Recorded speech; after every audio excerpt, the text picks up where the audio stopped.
Wir haben endlich mal einen Tag gefunden, an dem es nicht regnet. Wir haben blauen Himmel, die Sonne scheint und wir haben einen coolen Vergleich vor. Hyundai i30N Performance gegen Golf 7 GTI Performance. Seid gespannt. Nach dem Intro geht's weiter.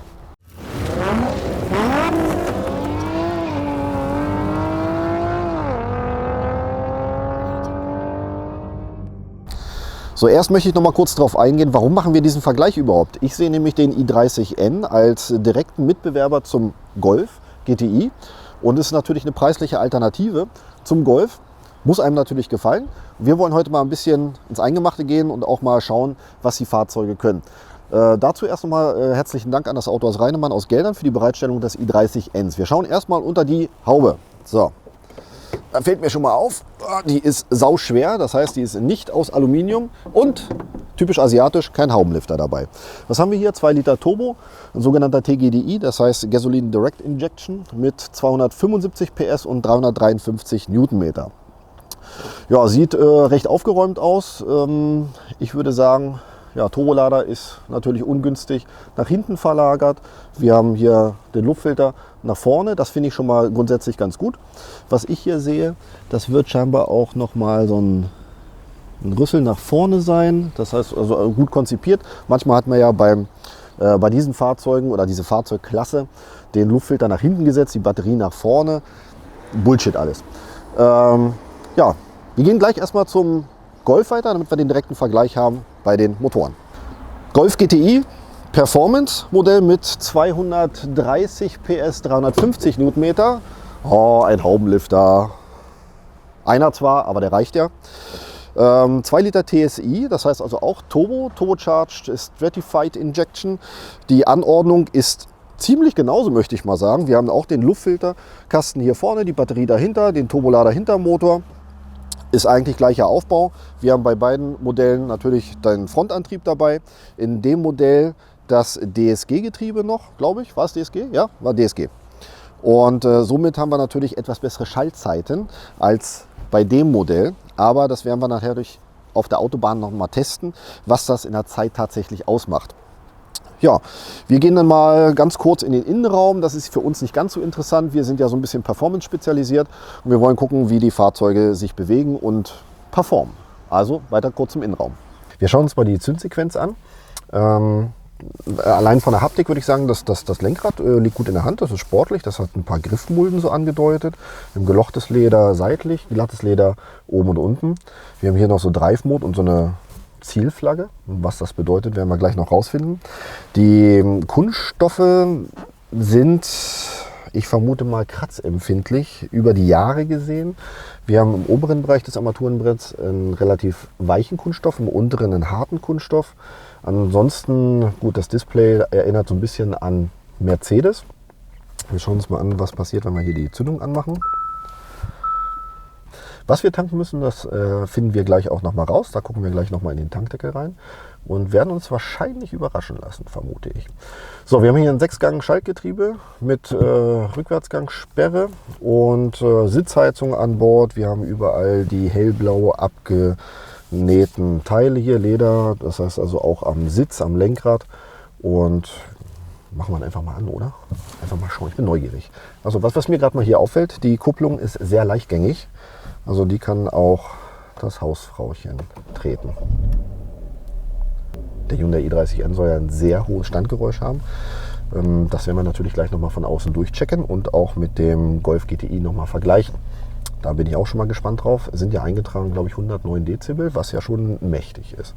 Das ist, glaube ich, aktuell das höchste in der Klasse. Ja, würde ich sagen, Innencheck fertig. Oh, Koreaner, typisch. Gehen wir zum Golf GTI weiter. Also allein, wenn ich hier diesen Anhänger sehe. Ne? Gut, okay. Ich auch übrigens.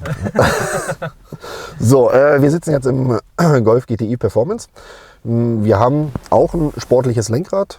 Es ist etwas dünner. Es ist ja, Golf GTI typisch rot abgenäht. Wir haben auch die Griffmulden drin. Und gefühlt habe ich mehr Platz hier. Also von der Beinfreiheit auf jeden Fall.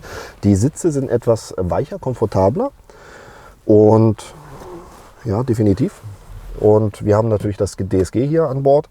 Und die Haptik ist auch oben raus, hier überall das weiche Kunststoff auf jeden Fall. Ich finde jetzt, hier seitlich haben wir noch ein bisschen hartes. Ansonsten haben wir hier so ein angedeutetes Carbon oder sowas. Ja, gucken wir mal, wie die Zündsequenz aussieht. Also was mir jetzt aufgefallen ist, dass der Sitz nicht elektrisch verstellbar ist, im Gegensatz zum i30N, aber dafür auch beheizt. Da hat der Hyundai ein bisschen mehr gemacht. Mit Melodie und alles. Da stehen die Asiaten ja drauf. Die Deutschen sind da sehr nüchtern in der Hinsicht. Machen einfach die Zündung an. Ja, wir wollen mal direkt starten auch.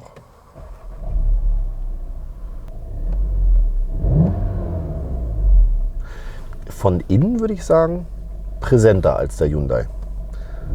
Aber vom Klang auch ein bisschen anders. Der Hyundai i30N, der klingt wie ein leergeräumter Endschalldämpfer irgendwo von innen. Während der hier schon ein bisschen voluminöser klingt. Obwohl der Hubraum der gleiche ist. Gut. Ja, würde ich sagen, wir hören uns jetzt erstmal die Fahrzeuge von hinten an, wie sie denn tatsächlich klingen.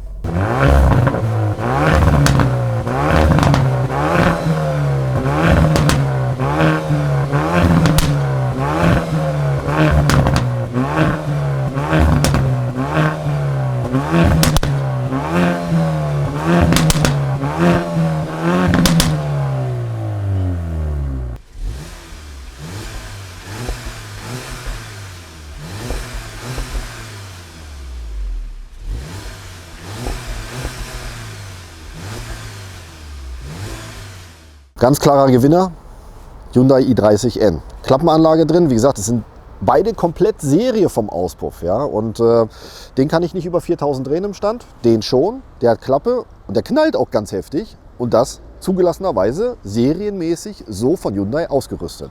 Also muss ich sagen, Respekt an Hyundai, dass die das durchgeboxt haben, finde ich schon klasse. Und wir wollen jetzt natürlich mal schauen, wie die Fahrzeuge auf der Straße performen. So, was brauchen die Fahrzeuge denn grundsätzlich an der Tankstelle? Schauen wir mal rein. Golf GTI, 95 Oktan Minimum. Okay, dann schauen wir mal beim Hyundai i30N nach. Hyundai i30N, schauen wir hier mal rein. Und erstaunlicherweise 95 Oktan und sogar E10 genehmigt. Okay. Auch wenn es weh tut. Ja, sowas mache ich ja eigentlich nicht. Ne? Aber ich tanke zumindest das E5 und nicht das E10. Ich finde, der Golf ist genau das richtige Auto, um den i30N zu vergleichen. Warum? Wir haben hier auch 4 Türen, wir haben eine Sperre, wir haben den gleichen Hubraum, wir haben auch einen Turbolader. Einziger Unterschied, den wir jetzt hier in dem Fahrzeug haben, ist halt das DSG-Getriebe. Und wir werden jetzt natürlich die obligatorische 100-200 km/h Messung machen. Was ich allerdings im Vorfeld noch sagen möchte, ist natürlich, dass sich halt ein DSG-Getriebe im Alltag natürlich sehr schön fahren lässt. Wir werden jetzt erstmal hier auch auf den Sportmodus schalten. Wir werden auch beides ausprobieren, das heißt das manuelle Schalten über die Schaltwippen und das automatische Schalten, um zu schauen, ob es da vielleicht Zeitdifferenzen gibt. Was ich jetzt gerade schon festgestellt habe, was ich nicht so schön finde, was zum Beispiel ein 370Z Automatik nicht macht, wenn ich halt im manuellen Modus bin, dass der halt bei untertourigem Fahren selbstständig halt runterschaltet in die nächsten niedrigen Gänge und halt im Drehzahlbegrenzer selbstständig hochschaltet. Kann man natürlich über einen Patch, sage ich mal, korrigieren. Also der es halt nicht mehr haben möchte, der kann sich ja ganz gerne mal bei uns melden. Da haben wir eine Lösung für. Ansonsten finde ich es wieder sehr, sehr Safety-ness, sage ich mal, irgendwo abgestimmt von VW, damit man halt nicht ewig im Begrenzer hängen bleibt. Ja, wir werden jetzt erstmal die 100-200 km/h Messung machen.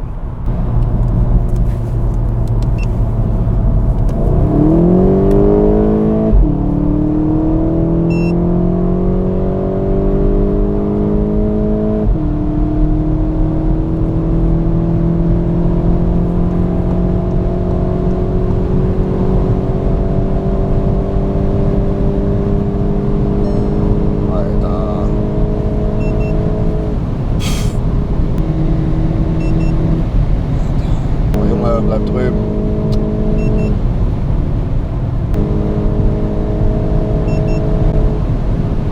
So, wir sind jetzt insgesamt 6 Mal gefahren. Manueller Modus, Automatikmodus macht ja grundsätzlich fast keinen Unterschied, weil, wie bereits gesagt, schaltet er ja automatisch hoch und runter, wie er lustig ist.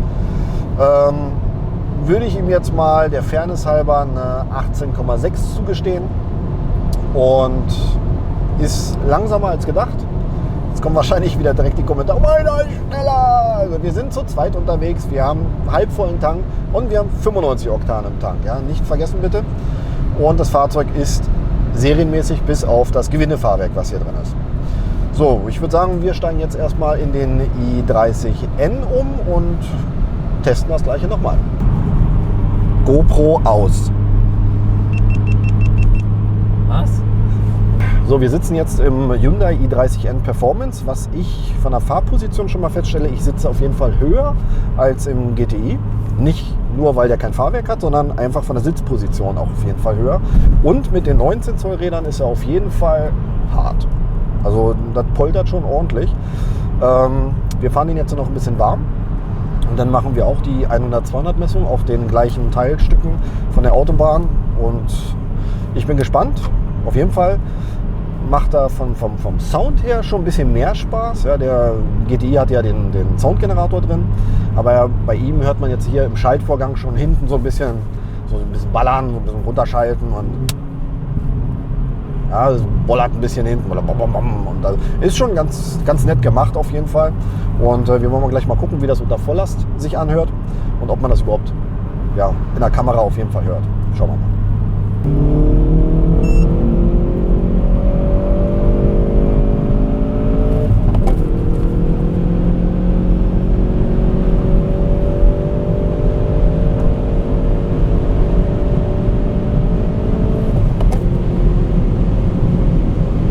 Eieieiei.